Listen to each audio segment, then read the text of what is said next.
Agradecidos a nuestro Dios por permitirnos continuar con nuestro estudio bíblico de la epístola de Pablo a los romanos. Seguimos en el capítulo 15, pero hoy estaremos revisando la tercera parte de este capítulo, en donde hemos titulado Viviendo para bendecir a tu hermano.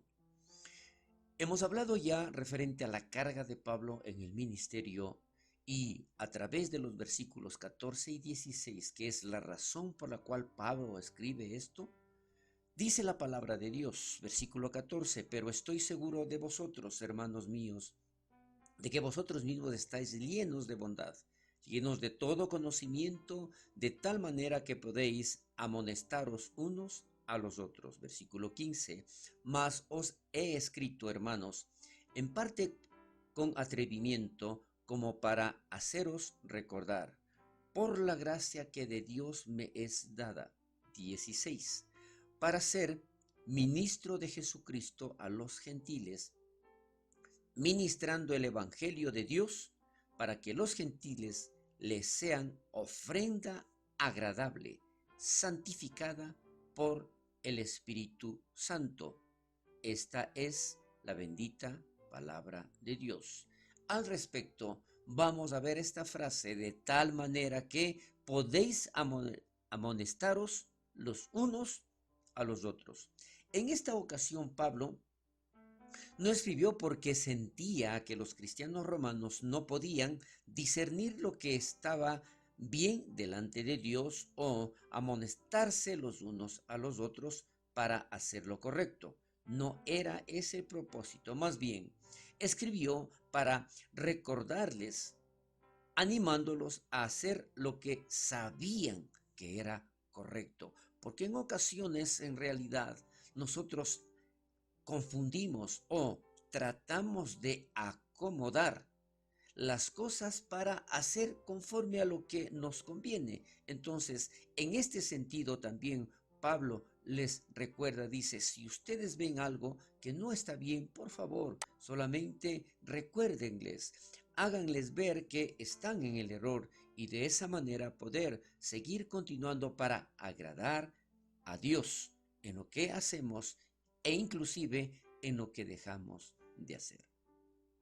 Para ser ministro de Jesucristo a los gentiles, también dice la palabra de lo que acabamos de leer. Esto es consistente con el llamado de Pablo de ser ministro de Jesucristo a los gentiles. Al cumplir este llamado, no solamente predicó el evangelio de salvación, pero también instruyó a los creyentes cómo vivir delante de Dios. Este es otro punto muy importante que se debe analizarlo, pero sobre todo profundizarlo. No se trata solamente de compartir el evangelio, sino también enseñar, instruir cómo en realidad debe o en qué consiste esta nueva vida de un creyente. Es por esto que Pablo también lo menciona de esa manera. Y dice acá, para que los gentiles les sean ofrenda agradable. Es importante, esto es el complemento de lo que estamos hablando hace un momento.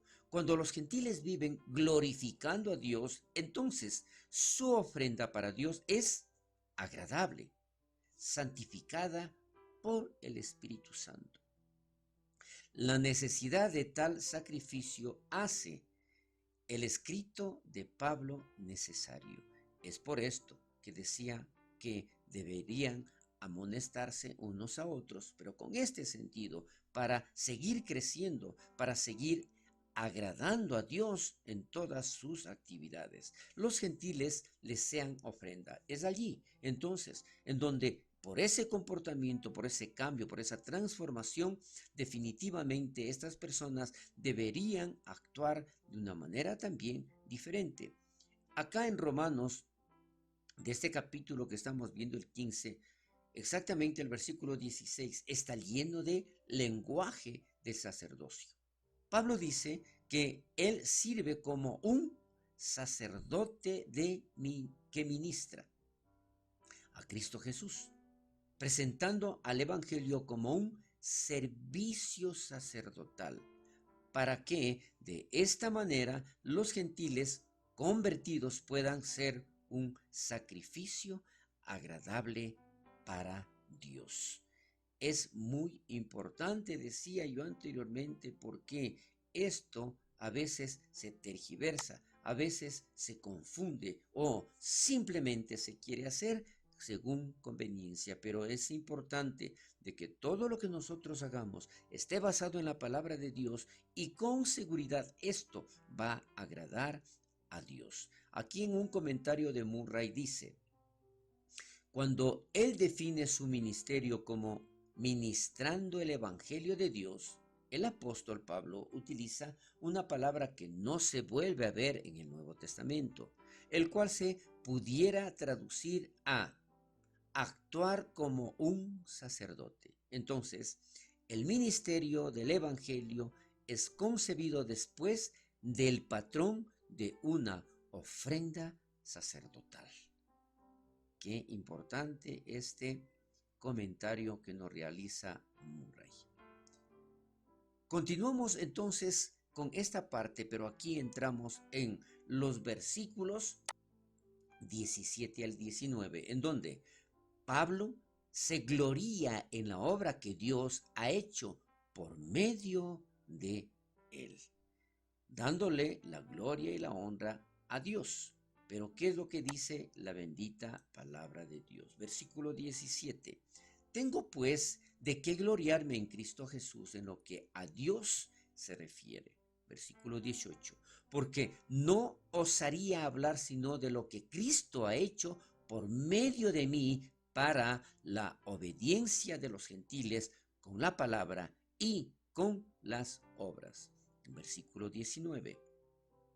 Con potencia de señales y prodigios, en el poder del Espíritu de Dios, de manera que desde Jerusalén y por los alrededores hasta Ilírico, todo lo he llenado del Evangelio de Cristo.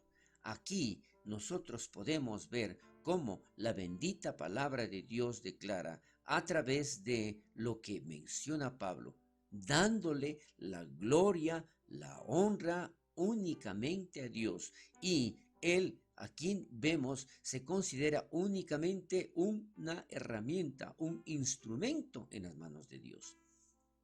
Más adelante también dice: tengo pues de qué gloriarme en Cristo Jesús. Esto es lo que acabamos de leer. Mientras él considera su llamado de ser ministro de Cristo Jesús a los gentiles, Pablo puede gloriarse en Dios de que él ha recibido tal llamado, hablando solamente de las cosas que Dios hizo por medio de él para traer salvación a los gentiles. Aquí nuevamente vemos cómo glorifica a Dios y cómo menciona exactamente la Trinidad, porque Pablo aquí se refiere tanto a Dios Padre, al Dios Hijo y también al Dios Espíritu Santo. Entonces, ¿qué es lo que sucede más adelante? Vemos otro comentario de Morris. Aquí dice este enunciado: Pablo se gloriará solo en lo que Cristo ha hecho por medio de él. Él está seguro de que Cristo ha hecho grandes cosas por medio de él y se alegra de poder llamar la atención a esas cosas, pero él no quiere atraer la adulación. Lo que él expresa es lo que Cristo ha hecho.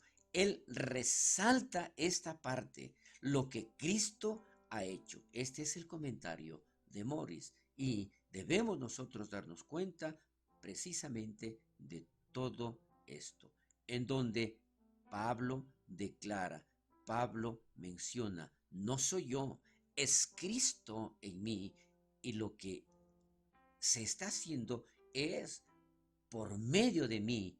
Yo soy solamente un instrumento, es lo que dice Pablo. Más adelante vemos: para la obediencia de los gentiles con la palabra y con las obras. ¿A qué se refiere esto, Pablo?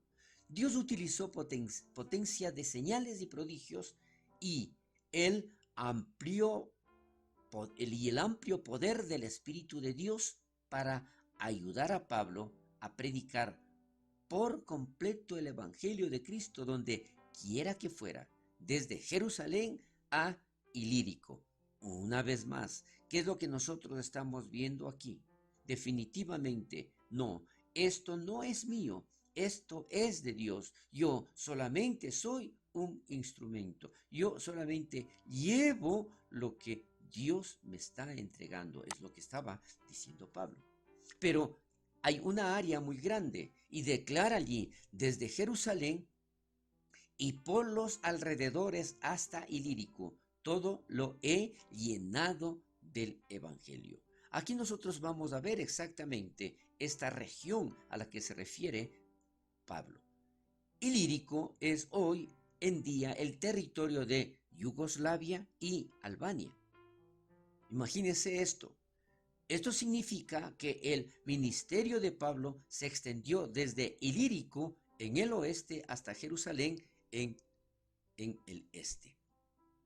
Por lo tanto, es muy fácil darse cuenta cómo Pablo seguía adelante, seguía predicando la palabra de Dios, pero dejándose usar por el Espíritu Santo. Cristo Jesús, Dios, Espíritu de Dios, Pablo, sin esforzarse, teje referencias a cada miembro de la Trinidad, como está escrito allá, tanto en Romanos, del capítulo 15 que estamos viendo desde el versículo 16 hasta el versículo 19. Pablo no puede hablar de Dios sin reconocer sus tres personas, lo que habíamos comentado anteriormente. Pablo siempre está mencionando a la Trinidad. Más adelante, los versículos 20 y 21, que dice la palabra de Dios. Con relación a estos versículos, el deseo de Pablo de predicar el Evangelio en nuevos lugares. Él estaba ya con el deseo de seguir viajando, de seguir buscando alternativas para seguir expandiendo el Evangelio en la tierra. Que dice la palabra de Dios, el versículo 20. Y de esta manera me esforcé a predicar el Evangelio, no donde Cristo ya hubiese sido nombrado, para no edificar sobre fundamento ajeno, sino como está escrito, dice Pablo, aquellos a quienes nunca les fue anunciado acerca de él, verán. Y los que nunca han oído de él, entenderán. Es maravilloso cómo Pablo tenía ese deseo, esa pasión por predicar la bendita palabra de Dios, pero sobre todo hacer llegar a esos lugares en donde todavía no habían escuchado de Cristo. No donde Cristo ya hubiese sido nombrado. Pablo no quería edificar sobre fundamento ajeno, como dice la palabra. Más bien quería hacer el trabajo de pionero para el Señor, no porque estuviera invocando o fuera malo el continuar la obra comenzada por otro hombre, no, sino porque había mucho por hacer en las fronteras.